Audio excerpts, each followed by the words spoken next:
The porcelain cup trembled against my chapped lips as I brought it closer, the steam curling upward like desperate prayers I'd stopped believing in months ago. The tea was cheap, bitter, the kind served in places where nobody asked questions and everyone minded their own survival. Rain hammered against the cafe's fogged windows, each drop a reminder that I had nowhere else to go, no one waiting for me in the storm outside. I was invisible here. Just another exhausted face among the afternoon shadows, nursing a single cup for as long as the waitress's patience allowed. My uniform, a faded blue dress with someone else's name still stitched on the breast pocket, clung damply to my shoulders. The double shift at the hospital had drained whatever fight I'd woken up with that morning. My fingers, raw from bleach and antiseptic, wrapped around the cup's warmth like it was the only comfort left in the world. The cafe smelled of burnt coffee and wet wool, underlaid with something sweetly rotten from the kitchen. I'd grown accustomed to unpleasant smells. Working in the cleaning staff meant intimate knowledge of every bodily fluid, every festering wound, every corner where death lingered before claiming its prize. At least here, the decay was only food. I didn't notice her at first.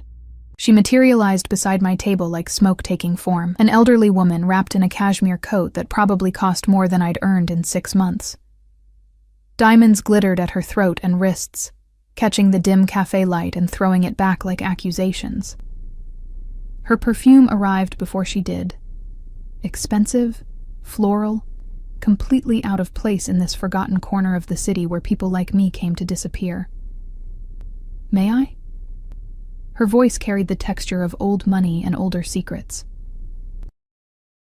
I blinked, certain she'd meant the question for someone else. Women who wore coats like that didn't speak to women who scrubbed hospital floors, but her dark eyes, sharp despite the web of wrinkles surrounding them, fixed directly on me, waiting. Yes? The word came out as a question because nothing about this made sense. She sat with the grace of someone accustomed to obedience, folding her elegant frame into the chipped chair across from me. Up close, I could see the impeccable makeup, the professional set of her silver hair, the way her manicured hands settled on the table's scarred surface without a trace of disgust. She studied me with an intensity that made my skin prickle. "You look like someone who needs opportunity," she said quietly. Not a question. A statement. My throat tightened. I should have stood up, made some excuse, fled back into the rain.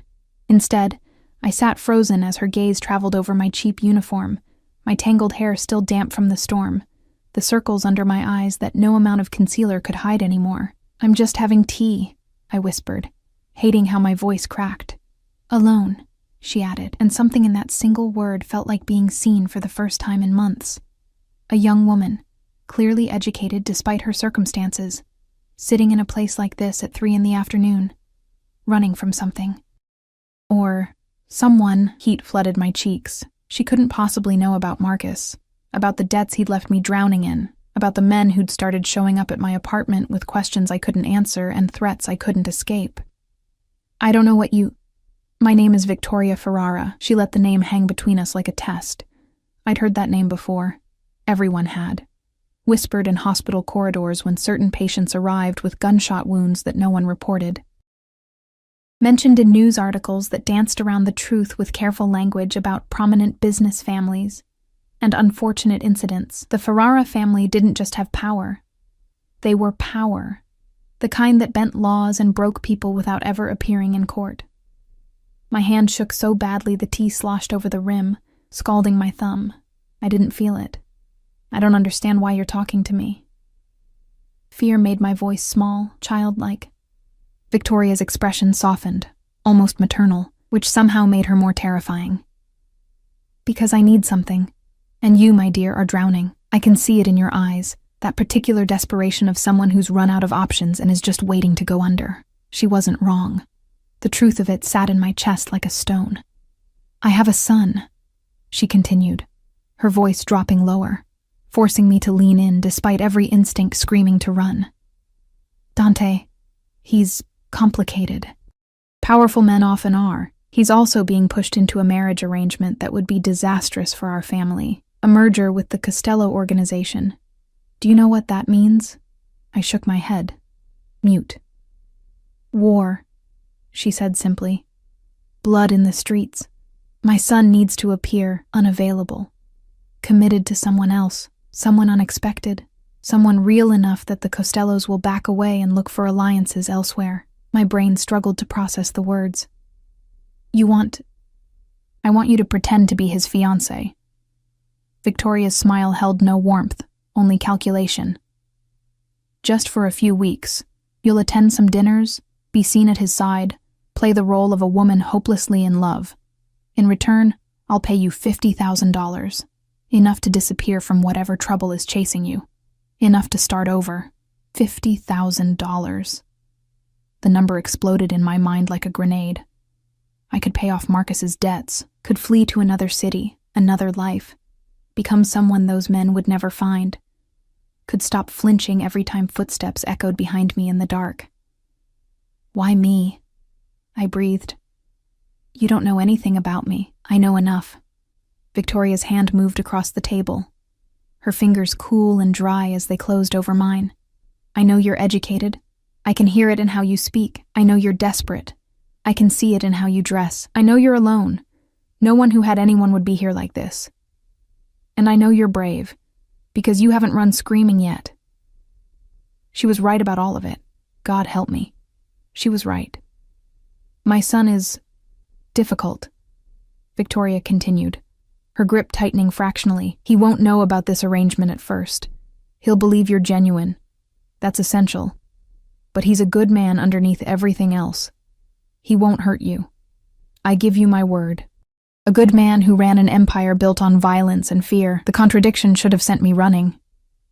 Instead, I thought about the envelope of final notices stuffed under my mattress, about the man who'd cornered me in the hospital parking garage last week, his breath hot against my ear as he described exactly what would happen if Marcus's debts weren't paid. I need time to think. You have 30 seconds. Victoria released my hand and leaned back, her expression pleasant but implacable. After that, I walk out of here and you never see me again. You go back to your life, such as it is, and handle whatever's coming on your own. The cafe's walls seemed to press inward. Through the rain-streaked window, I could see the street where I'd walk back to my studio apartment with its broken lock and water-stained ceiling. Could see the future stretching ahead like a prison sentence. More shifts, more fear, more running until there was nowhere left to run. What would I have to do? My voice sounded distant, like it belonged to someone else. Victoria's smile sharpened. Exactly what I tell you. Wear what I provide. Say what I script. And above all, make my son believe you're desperately, genuinely in love with him. Can you do that? Could I? I'd spent 2 years pretending to love Marcus before I understood what he really was. I'd perfected the art of seeming invisible while cleaning rooms where people screamed and died. I'd learned to wear masks until I couldn't remember my real face. Yes, I whispered. The word felt like stepping off a cliff. Victoria stood with fluid grace, drawing a card from her purse and placing it on the table beside my cold tea. Heavy cream cardstock, embossed with a number and nothing else. Tomorrow morning, 9 o'clock. A car will collect you from your address. She paused, her dark eyes boring into mine. Oh, I already know where you live, dear. I know everything I need to know. Pack light. You'll be moving into one of our properties immediately. Can't have my son's fiancé living in squalor, can we? The casual invasion of my privacy should have terrified me. Instead, I felt nothing but numb acceptance. I'd already made the choice the moment I'd said yes. What's your name? Victoria asked, and I realized with a start that she truly didn't know this one thing. Emma, I said. Emma Chen. Well, Emma Chen. Victoria gathered her coat around herself like armor. Welcome to the family. Don't make me regret this. She glided toward the door, leaving behind only the ghost of her perfume and a card that felt like it weighed 1,000 pounds in my trembling hand. Through the window, I watched her slip into a black Mercedes where a driver held the door. A massive man in a dark suit who scanned the street with the alertness of a predator before closing her safely inside. The car disappeared into the rain, and I sat alone with my cold tea and the choice I'd just made. Somewhere in this city, A man named Dante Ferrara, a man I'd never met, whose world I couldn't imagine, had just gained a fiancé he didn't know existed. I picked up the card, feeling its expensive weight against my work-roughened fingers. Tomorrow morning felt both impossibly far away and terrifyingly close. The waitress appeared at my shoulder, her expression sour. "You ordering anything else or just taking up space?" I looked at her. Really looked. At her tired eyes and cheap shoes. At the life we'd shared until 30 seconds ago. Then I stood, left a $5 bill on the table for a $2 tea, and walked out into the rain. For the first time in months, I wasn't running from something. I was running toward it, whatever it was. The storm swallowed me whole, and I didn't look back. The car that arrived at 8:45 the next morning wasn't just expensive. It was a statement. A black Rolls-Royce that looked like it had been carved from obsidian, its windows tinted so dark I couldn't see inside. Rain still fell in sheets, but the driver who emerged wore a suit that probably cost more than my yearly salary, completely unbothered by the downpour as he held an umbrella and opened the rear door. "Miss Chen," he said. Not a question.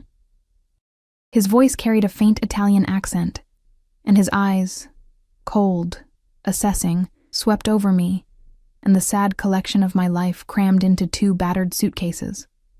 I'd barely slept, had spent the night staring at water stains on my ceiling, trying to convince myself this was real, that I hadn't hallucinated Victoria Ferrara in that cafe. The card on my nightstand proved otherwise, its embossed surface catching the thin morning light like a promise or a threat.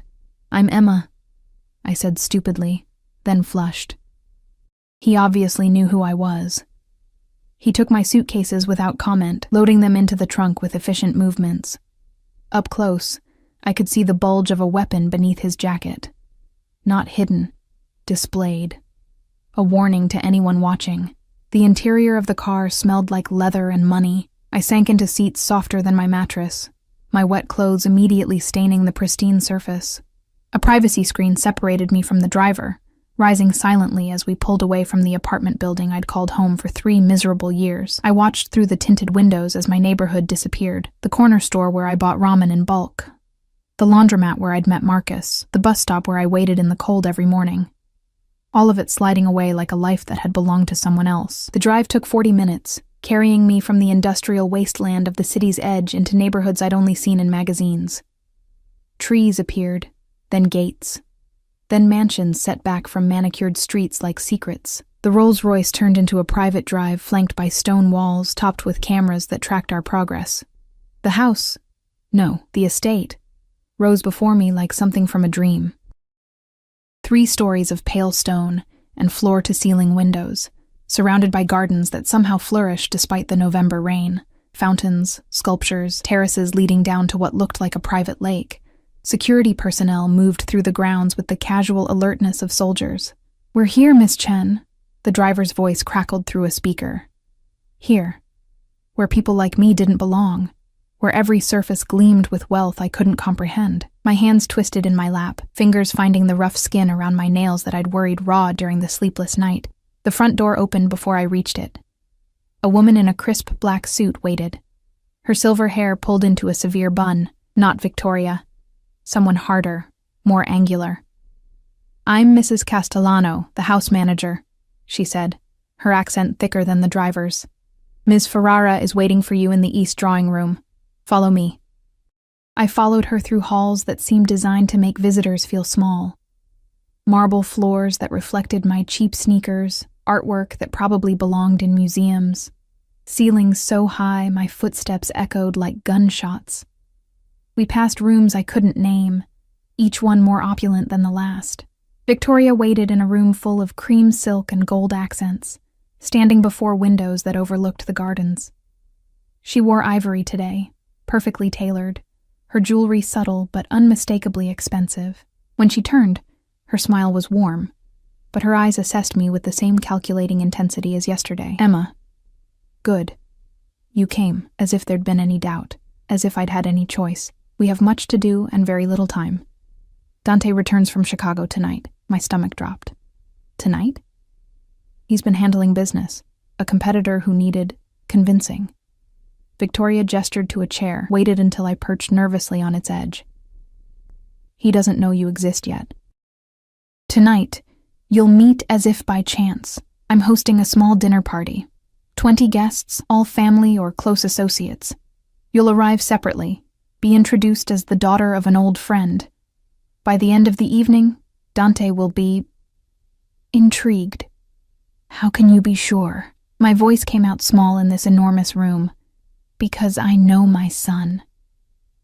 Victoria settled into the chair across from me, her movements fluid as water. He's 34 years old and has never had a relationship last longer than 3 months. He trusts no one, loves nothing but this family, and believes everyone wants something from him. You, my dear, will be different. I do want something from him, I pointed out. $50,000, but he won't know that. Her smile could have cut glass. To him, you'll be genuine, innocent, a woman so far removed from his world that you couldn't possibly have ulterior motives. That's your power, Emma, your authenticity. The irony made my throat tight. Nothing about this was authentic. Now. Victoria stood, smoothing her skirt. Mrs. Castellano will show you to your room. You'll find appropriate clothing in the closet. I took the liberty of having several options prepared in your size. A stylist will arrive at 2 to handle your hair and makeup. We have 6 hours to transform you into someone my son can't ignore. 6 hours to become someone I wasn't. I'd had 2 years with Marcus. Maybe I was better at this than I thought. The room they gave me was larger than my entire apartment. A 4-poster bed dominated the space, draped in silk the color of champagne. French doors opened onto a balcony overlooking the lake. The bathroom alone could have housed a family, all marble and gold fixtures and a tub deep enough to drown in. The closet held dresses I'd never have dared to touch in stores. Valentino, Chanel, Dior. Names I recognized from magazines and hospital waiting rooms. Evening gowns and cocktail dresses, each one worth more than I'd made in months of scrubbing floors. I stood in the middle of it all, still wearing my damp clothes from this morning, and felt like an imposter, which I supposed was exactly what I was. A knock at the door made me jump. Mrs. Castellano entered without waiting for permission, followed by 2 younger women carrying garment bags and makeup cases. The stylist, Mrs. Castellano announced, and the seamstress, in case alterations are needed. Ms. Ferrara has selected the midnight blue Valentino for tonight. Try it on. They descended on me like surgeons, stripping away my clothes without ceremony, studying my body with clinical detachment. The dress slid over my skin like water. Silk so fine it felt like wearing air. The seamstress circled me, pinning here, marking there, while the stylist examined my hair with an expression of polite horror. "We can work with this," she said finally, in a tone that suggested she'd faced worse challenges. "The bone structure is good. Skin needs work, but nothing that can't be fixed. The hair..." She sighed. "We'll need to cut at least 3 inches. I watched in the mirror as they transformed me. Watched my split ends fall to the floor, watched my face emerge from beneath careful layers of foundation and contour, watched the circles under my eyes disappear. The woman looking back at me had my features, but none of my exhaustion. She looked expensive, untouchable. She looked like she belonged here. Perfect, the stylist declared at 6:30, stepping back to admire her work. Mr. Ferrara won't know what hit him, that's what I was afraid of. The dress clung to curves I didn't know I had. The midnight blue making my skin luminous in the evening light. Heels added 4 inches to my height, making me feel like I was walking on stilts. Diamond earrings, borrowed from Victoria's collection, caught the light with every movement. Mrs. Castellano led me downstairs at 7:15. I could hear voices from the drawing room, the cultured tones of people accustomed to power. My hands trembled, and I pressed them against my sides, trying to steady my breathing. "You'll enter with the Marchetti family," Mrs. Castellano instructed.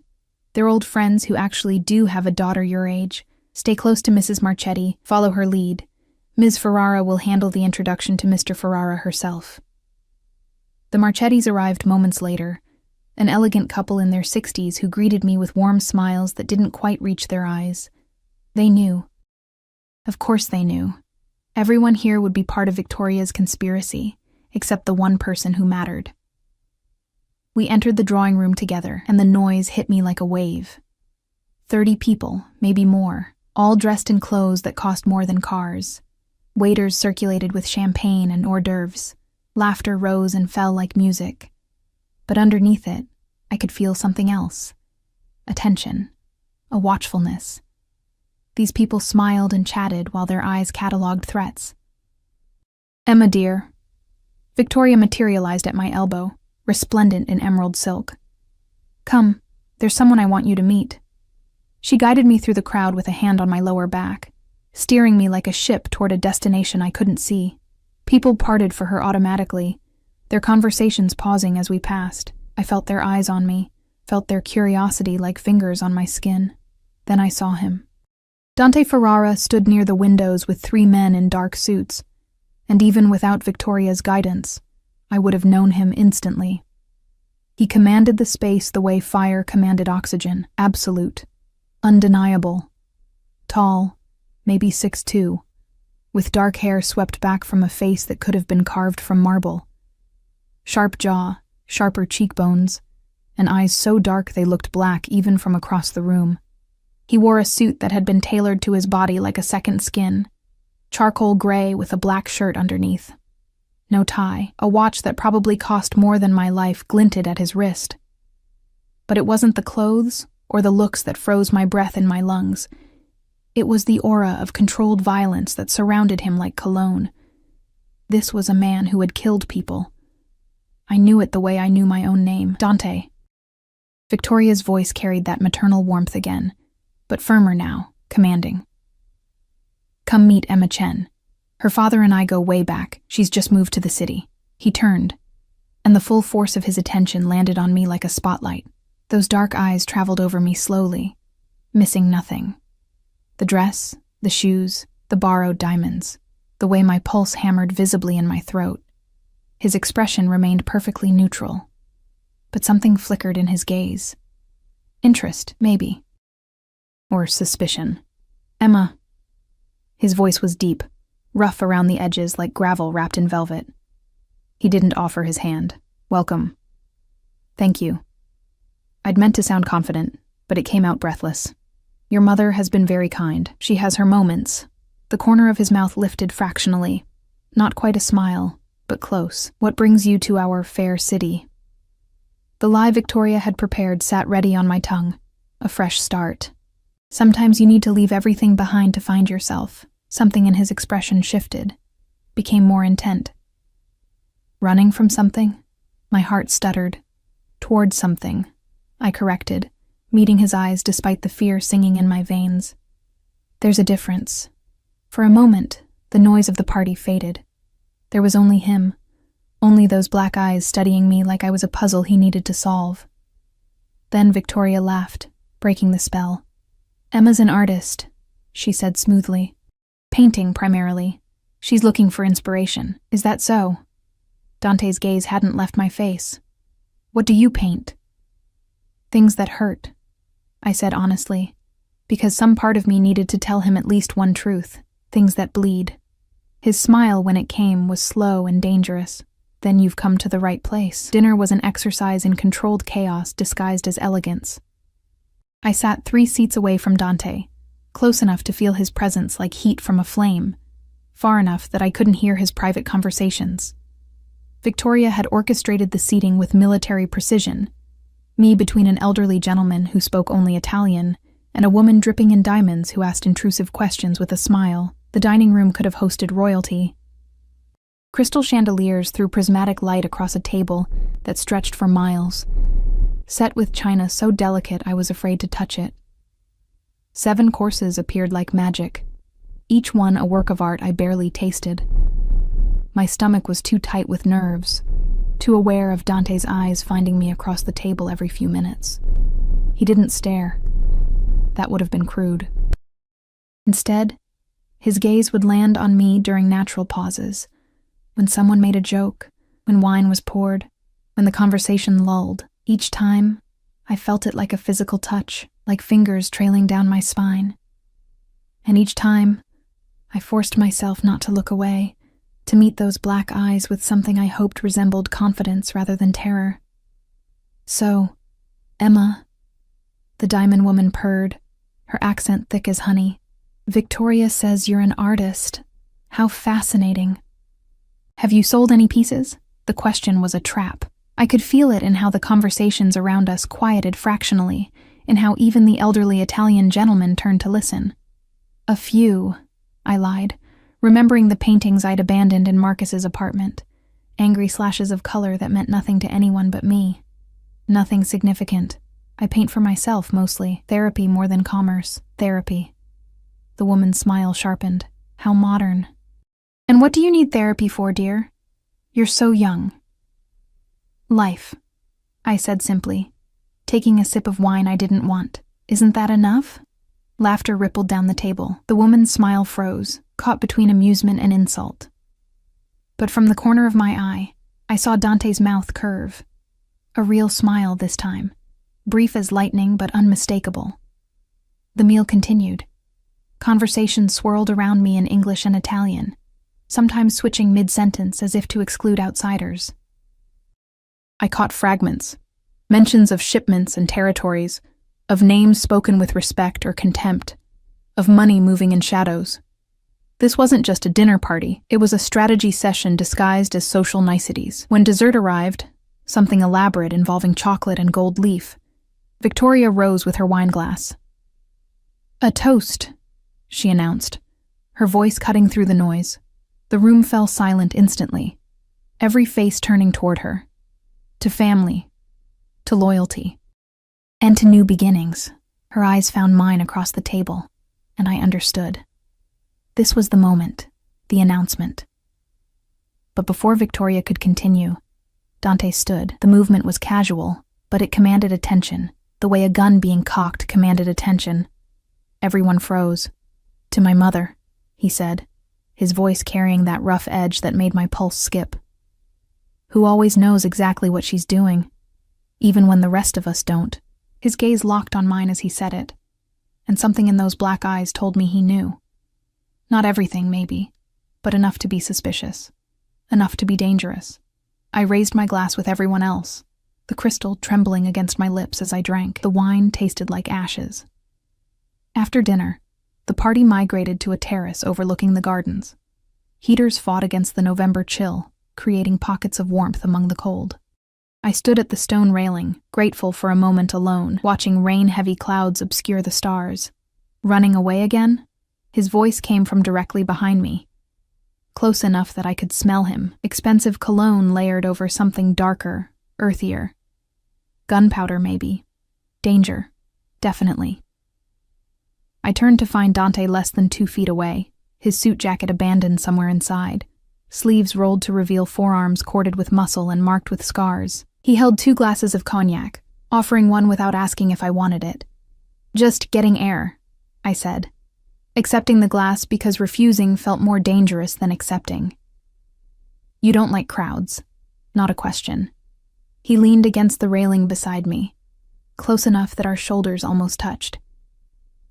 "You kept your back to the wall all night. Old habit?" My fingers tightened on the glass. "Is that a problem?" "No."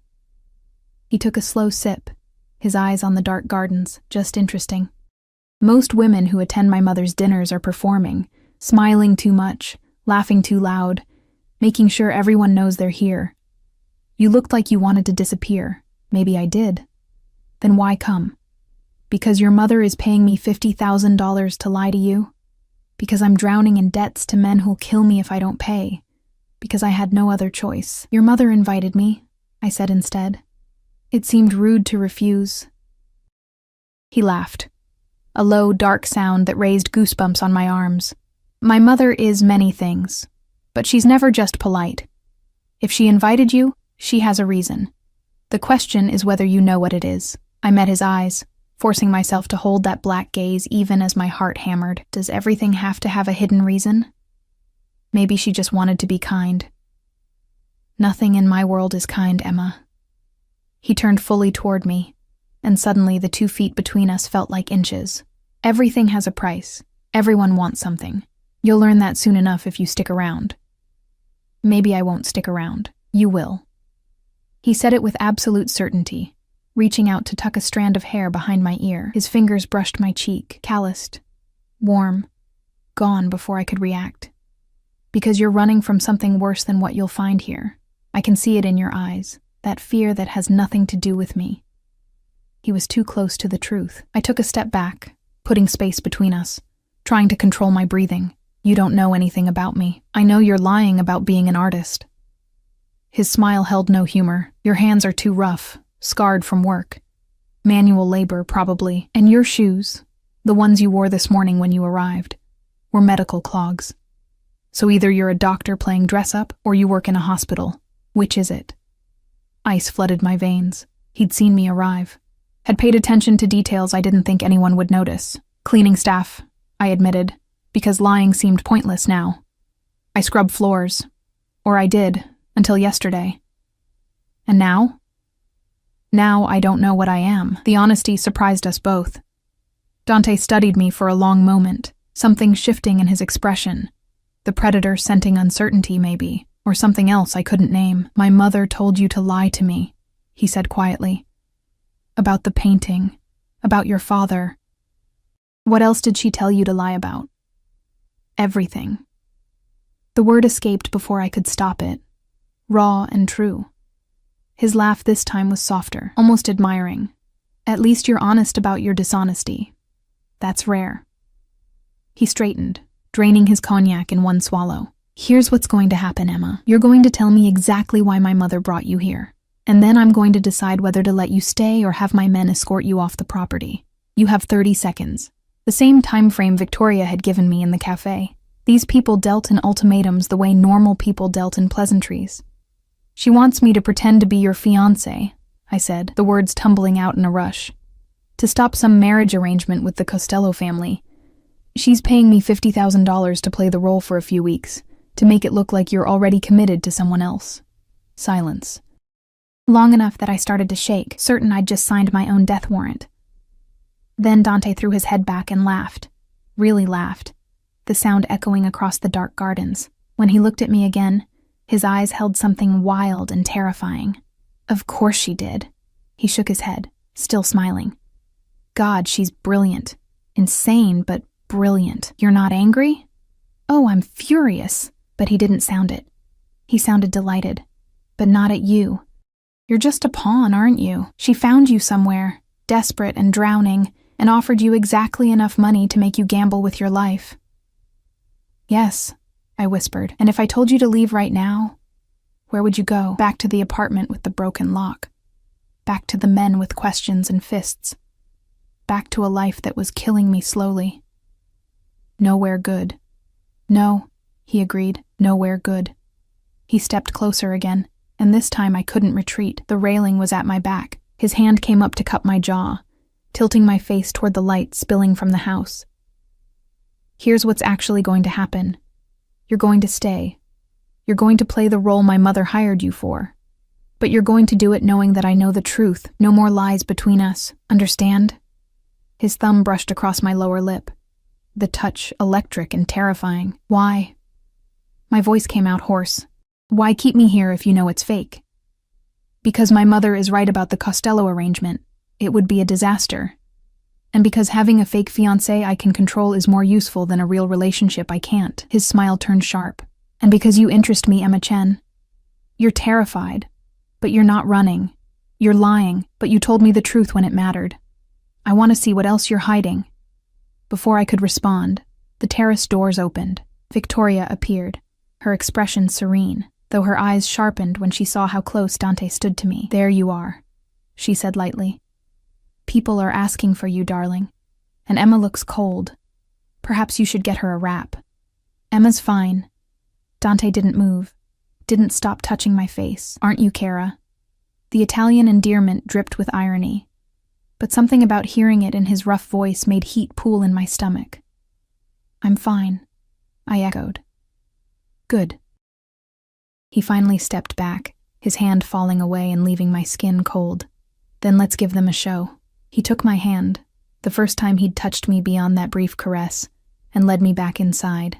His palm was warm, calloused, his grip firm enough to feel possessive. People watched as we entered, their eyes tracking us with the intensity of sharks scenting blood.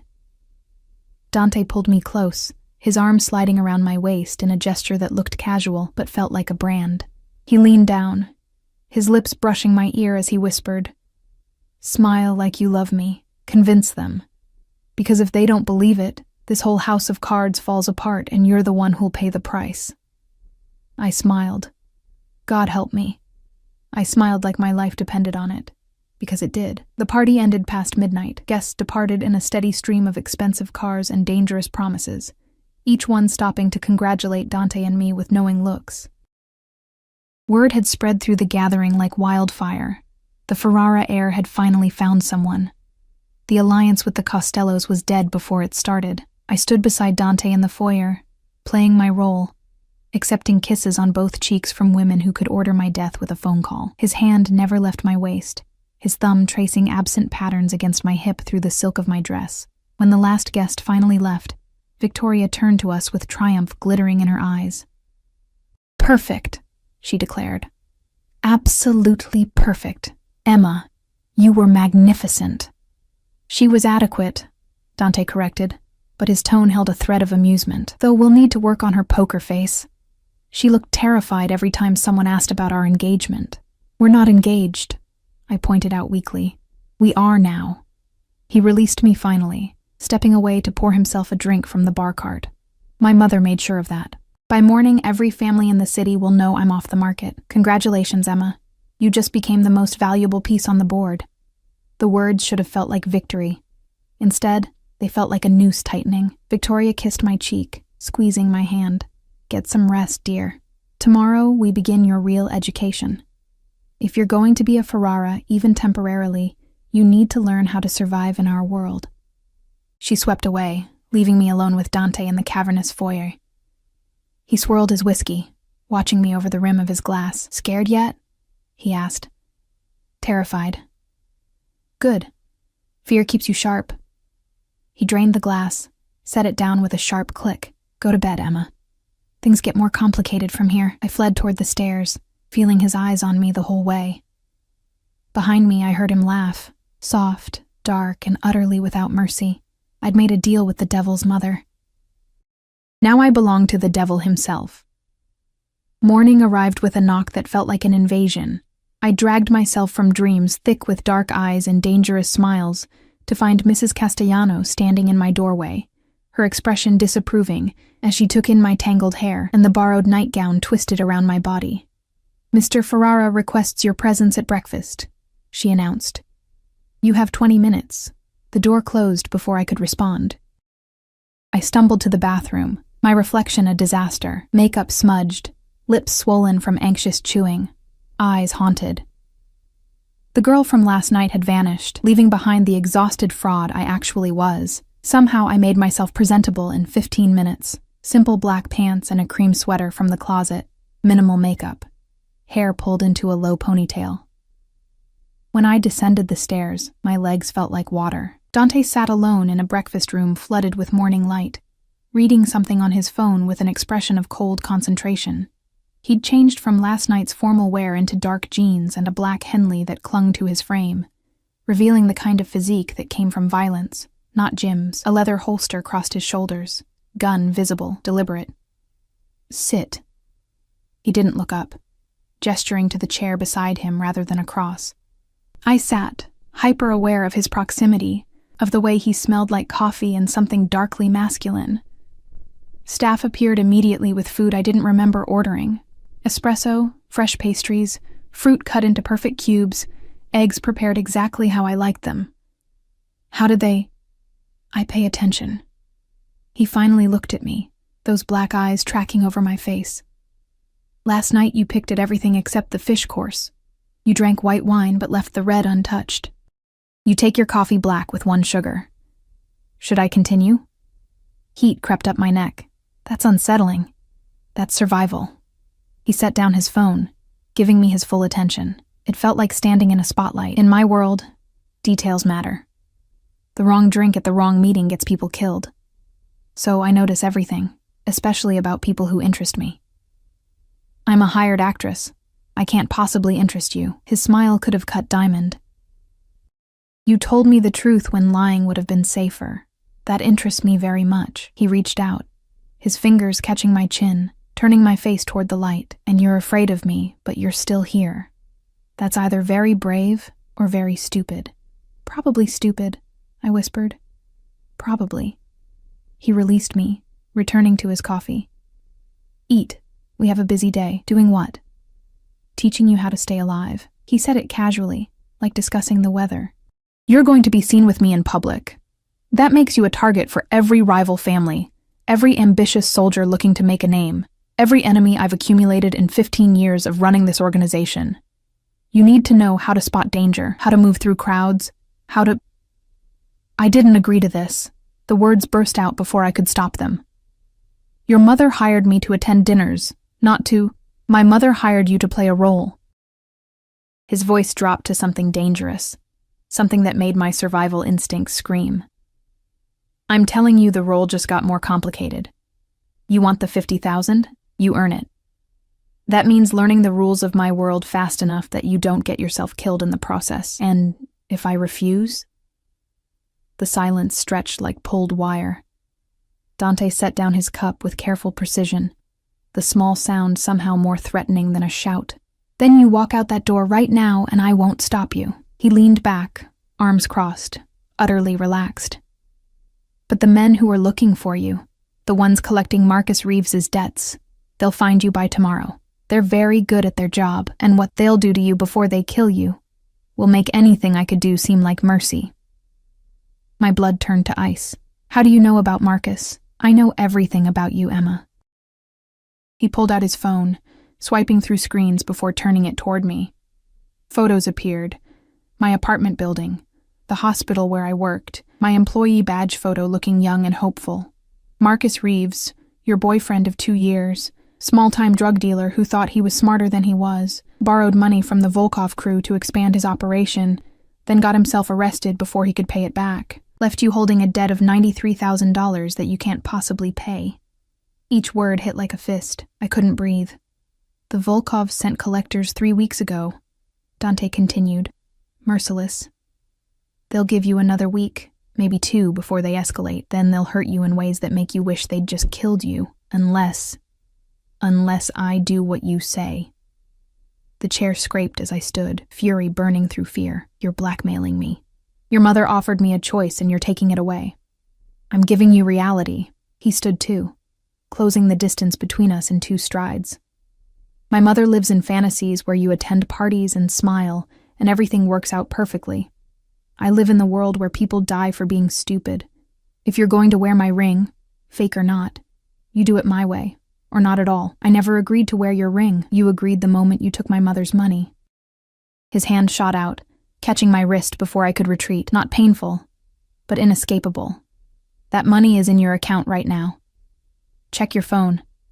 25,000 as a deposit.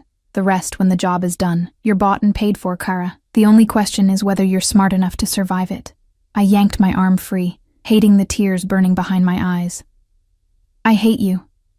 Good. His smile was all teeth. Hate keeps you sharp too. Now sit down and eat your breakfast. We leave in 30 minutes. For where? Somewhere you'll learn exactly what you've gotten yourself into. The Range Rover that picked us up was military grade. Bulletproof glass, reinforced doors, probably could survive a rocket launcher. 2 security vehicles flanked us, each carrying men with visible weapons and dead eyes. Dante drove himself, which surprised me. His hands were steady on the wheel, movements efficient as he navigated through traffic that parted for our convoy like water. He'd added a shoulder holster over his Henley, the gun sitting against his ribs like it belonged there. Where are we going? I asked again, watching the city change outside the windows. The neighborhood's getting rougher, the buildings more industrial, to see what happens to people who cross me. He said it conversationally, like we were discussing lunch plans. Consider it your first lesson in consequences. Terror clawed up my throat. I don't want to see anyone die. No one's dying today. Relax. He glanced at me, something almost like amusement in his expression. You really do think I'm a monster, aren't you? Yes. No hesitation, no apology.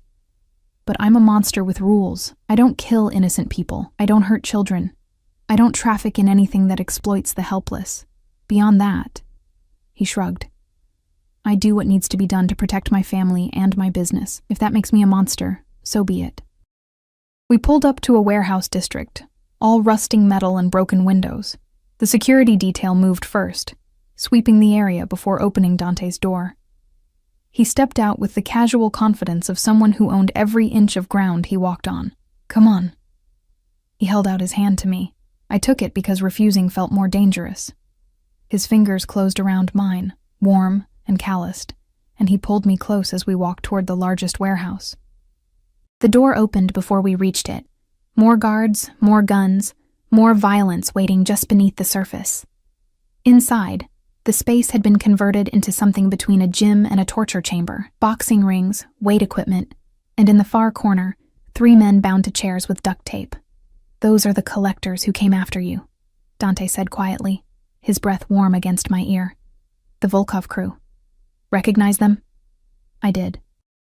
The one on the left had cornered me in the parking garage, his breath sour as he described what they'd do if I didn't pay.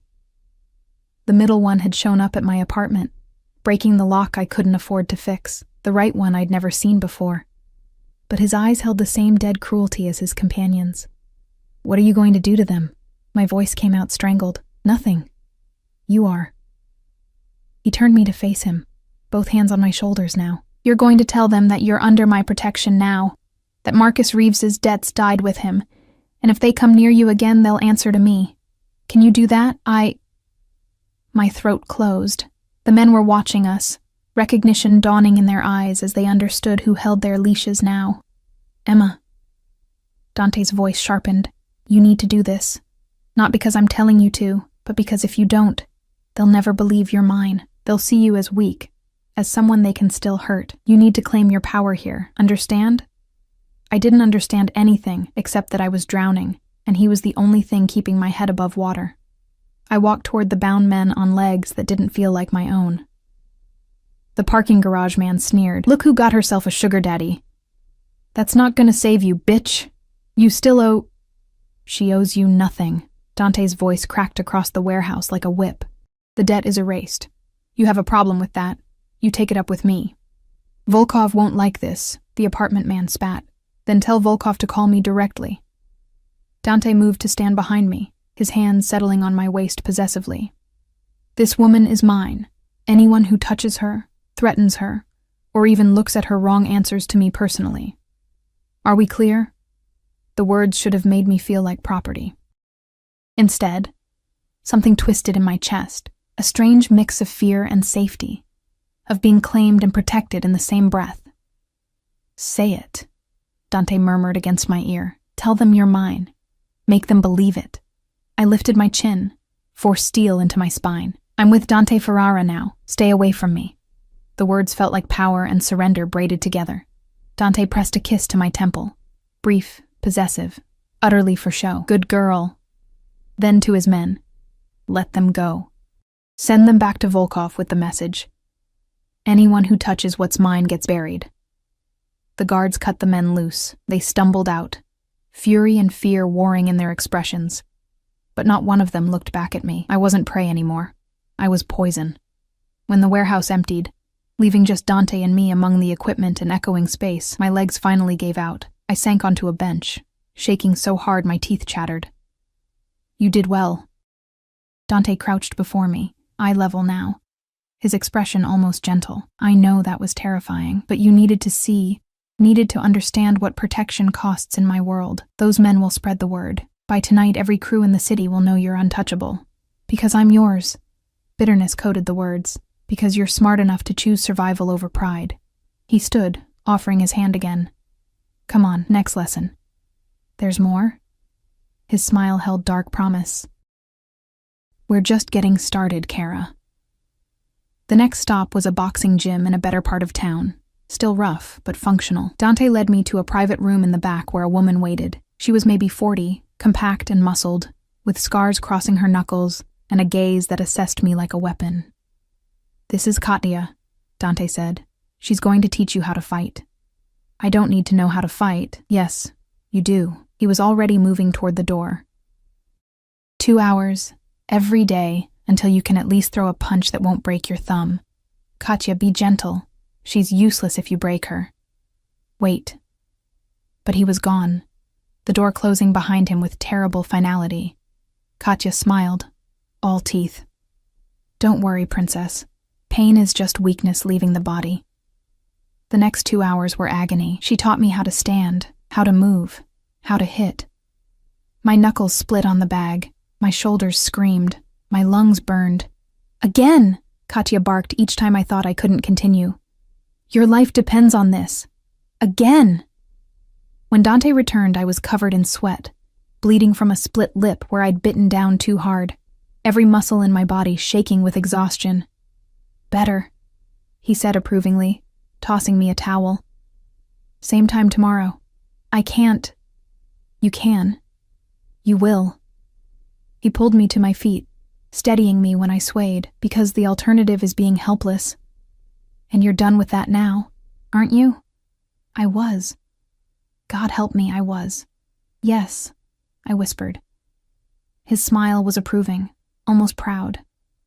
That's my girl. The possessive pronoun shouldn't have made my heart skip, but it did. 3 weeks passed in a blur of violence and velvet, of learning how to survive in a world that wanted to break me.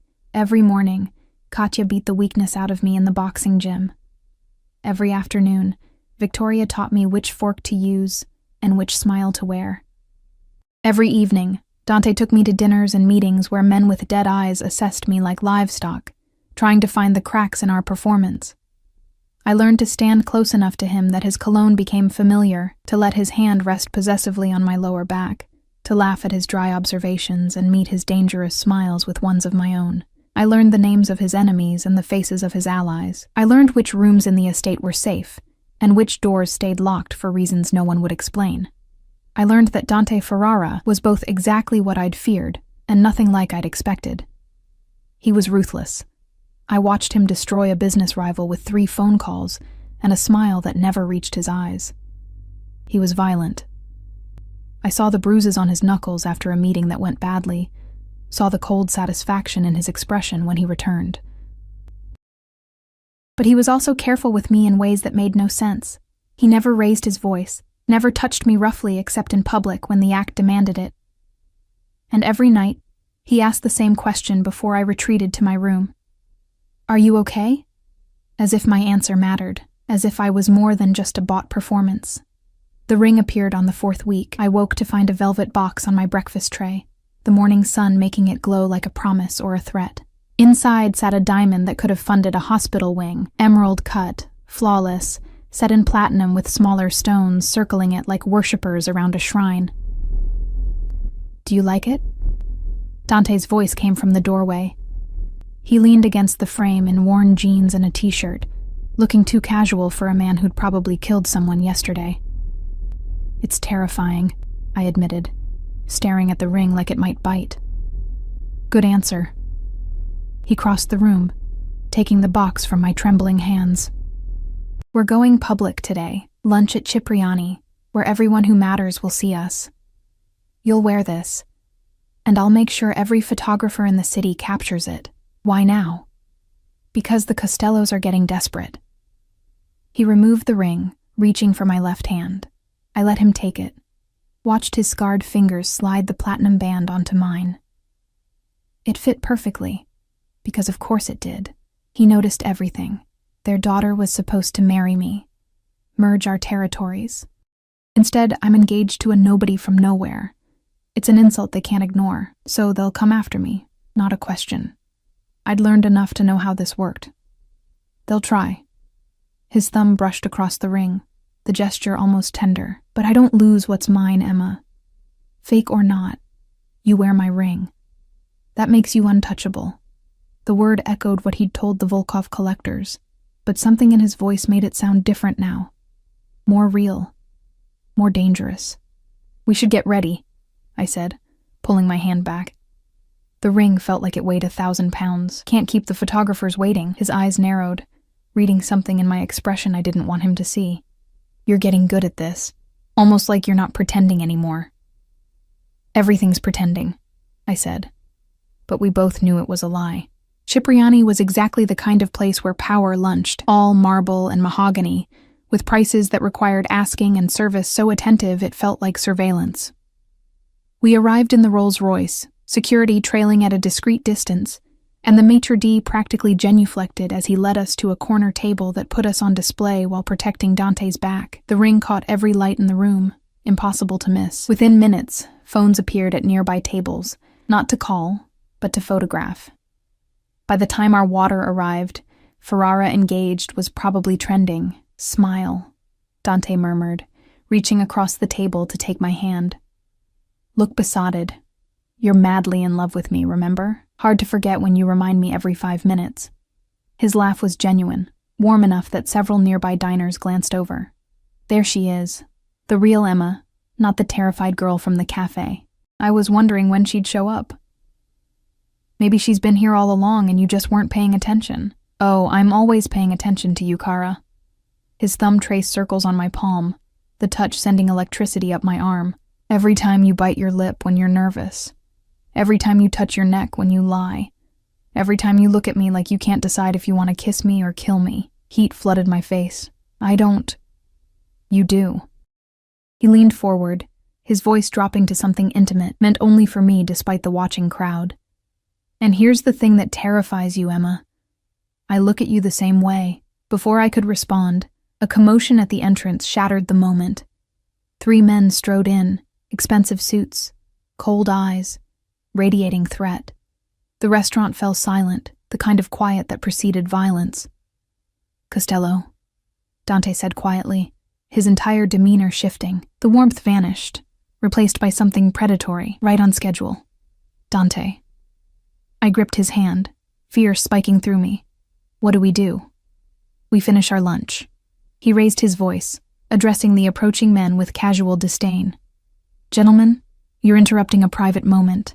I suggest you leave before you embarrass yourselves.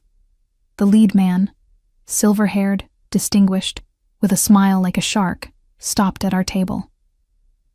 Ferrara, I wanted to congratulate you personally.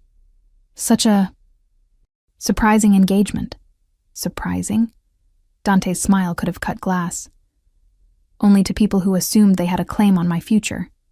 Emma, this is Antonio Costello. Antonio, my fiancé, Emma Chen. Antonio's eyes raked over me, assessing and dismissing in one glance. A cleaning woman. How democratic of you. The insult landed like a slap.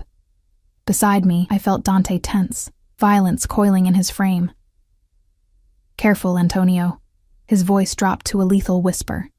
That's my future wife you're insulting. I'd hate for this conversation to end with your associates carrying you out. Is that a threat? It's a promise. Dante stood smoothly, positioning himself between Antonio and me. Even seated, I could feel the danger radiating off him like heat. You had your chance to ally with my family. You wanted merger through marriage. I'm giving you a different answer. Accept it gracefully, or prepare for the alternative. The 2 men locked eyes, and I understood I was watching something primal. Alphas circling, testing boundaries, deciding whether to fight or flee. Antonio broke first. His smile turned brittle. She better be worth starting a war over, Ferrara. Try me and find out. The Costello men retreated, but not before Antonio's gaze found mine one last time. The promise in his eyes made my blood freeze. This wasn't over. Not even close. Dante sat back down, his hand finding mine across the table. Breathe, Emma. You're safe. He's going to come after me, isn't he? He's going to try. Dante's grip tightened. Let him. I've been waiting for an excuse to end the Costellos for years. If they're stupid enough to give me one, I'll burn their entire organization to the ground. The casual brutality should have horrified me. Instead, I felt something warm and terrible unfurl in my chest. Protection. Possession. The promise that nothing would hurt me while I wore his ring. Thank you, I whispered. His expression softened fractionally. Don't thank me yet. This just made everything more complicated. That night, Victoria summoned us both to her private study, a room I'd never been allowed to enter before. She sat behind a mahogany desk that had probably witnessed decades of criminal conspiracy, her expression grave. The Costellos made their move, she said without preamble. They've approached 3 of our allied families, offering better terms if they withdraw support for the engagement. They're trying to isolate us. Let them try. Dante paced like a caged predator, all restless energy. We have stronger alliances. They're bluffing. They're desperate. Victoria's gaze moved to me, which makes them dangerous. Emma, I need to ask you something, and I need the truth. Are you prepared for what comes next? Because this arrangement, this fake engagement, it's becoming very real, very fast. People will try to hurt you to get to Dante. They'll use you as leverage, as a weapon. Can you handle that? Could I? A month ago, I was scrubbing hospital floors, running from debt collectors, drowning slowly in a life I couldn't escape. Now I wore a diamond worth more than I'd earn in a lifetime, sat in strategy meetings about gang politics, and trained daily to survive assassination attempts. I don't know, I admitted. But I'm still here. That has to count for something. Victoria smiled, genuinely smiled, not the calculated expression she wore for others. It counts for everything, dear. Dante, you should tell her. Tell me what? I looked between them, dread pooling in my stomach. Dante stopped pacing, turning to face me with an expression I'd never seen before.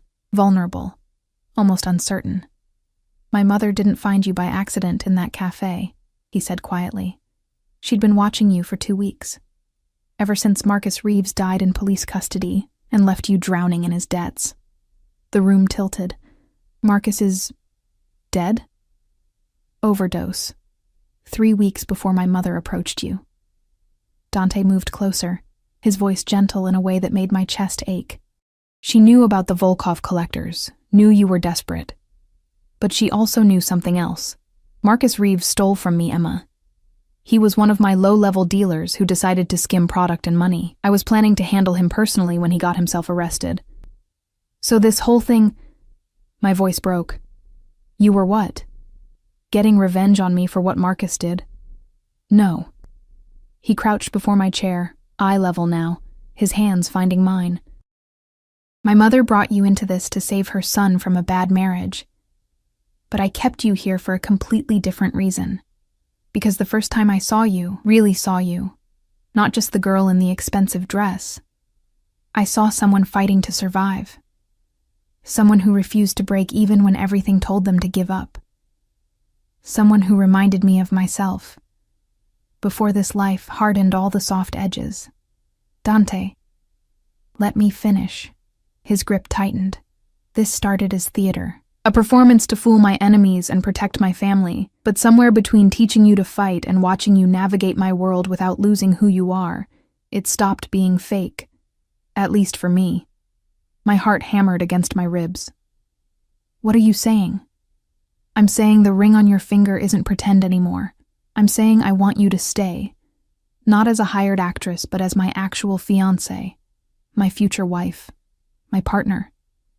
He lifted my hand, pressing a kiss to the diamond. I'm saying I'm falling for you, Emma Chen, and I need to know if there's any chance you feel the same. The confession hung between us like a live wire. Every instinct I'd honed over the past month screamed that this was dangerous, that loving a man like Dante Ferrara was signing my own death warrant, that I should run as far and fast as possible. But when I looked into those dark eyes, I didn't see the monster anymore. I saw the man who'd taught me to be strong, who'd protected me even when I was just a transaction, who'd asked if I was okay every single night, like my answer mattered more than anything. You're insane, I whispered. Probably. His smile was crooked, almost boyish. Is that a yes or a no? It's a, you're insane, and so am I, because yes, I feel the same. And that terrifies me more than anything the Costellos could do. And the words rushed out in a breathless tumble. And then he was kissing me, really kissing me. Not for show or for cameras, but because we both needed it more than air. His hands cupped my face like I was precious, breakable, worth protecting. I kissed him back with everything I'd been holding inside for weeks. All the fear and longing and desperate hope braided together. When we finally broke apart, both breathing hard, Victoria was smiling. Well, she said dryly.